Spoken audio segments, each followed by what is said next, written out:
मंगल मूर्ति रवा सब लोगन के स्वागत बा 12वें विश्व भोजपुरी सम्मेलन में। और मंच पे उपस्थित जितने भी सम्मानित जन बड़े हमार सह कलाकार अभिनेत्री स्टार सब लोगन के स्वागत बा। और हमार भगवान स्वरूपी जनता के हम गोड़ छू के गोड़ लगातानी। आजकल ये शब्द ट्रेंडिंग में चला था, हम तो सीधा सीधा कहे नहीं, रउआ सब लोगन के अंजना सिंह के प्रणाम बा। बहुत बहुत बहनी हाँ जी। एक सेकेंड। एगो रिमी सिंह नाम के लड़की घूम गई बा, रिमी सिंह नाम के लड़की घूम गई बा।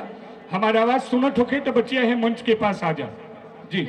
रिमी सिंह छोटी बच्ची है, प्लीज किसी को भी आसपास हो या रिमी आप अपनी आवाज सुन रही हो तो स्टेज के पास में आ जाएं। और प्लीज बच्चों का ध्यान रखें आप लोग।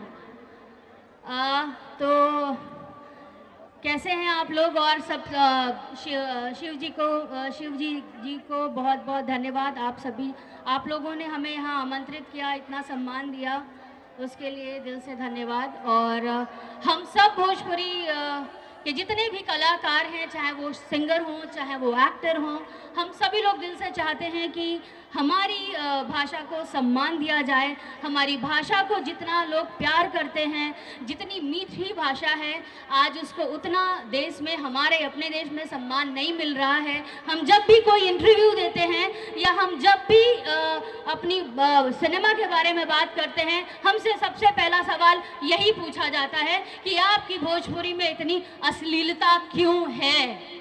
तो मेरा उनको यही जवाब रहता है, अश्लीलता हमारी भोजपुरी में नहीं है, अश्लीलता उनकी आंखों में है, उनकी सोच में है, जो हमारी भोजपुरी को ऐसे देखते हैं और ऐसे सोचते हैं। तो बस मेरा भी यही मानना है कि बहुत जल्द हम सब का जो प्रयास है कि हमारी भोजपुरी भाषा जल्दी से 8वीं अनुसूची में आए। आज जिस वजह से हम सब इस मंच पे एकत्रित हुए हैं, हम सब का, जितने भी भोजपुरी भाषी हैं, जितने भी भोजपुरी से जुड़े हुए कलाकार हैं, हम सब यही चाहते हैं कि हमारी भाषा को मान और सम्मान दिया जाए। हम कलाकार भी कहीं जाएं तो हमें भी उतनी ही इज्जत दी जाए, उतना ही सम्मान दिया जाए। तो थैंक यू।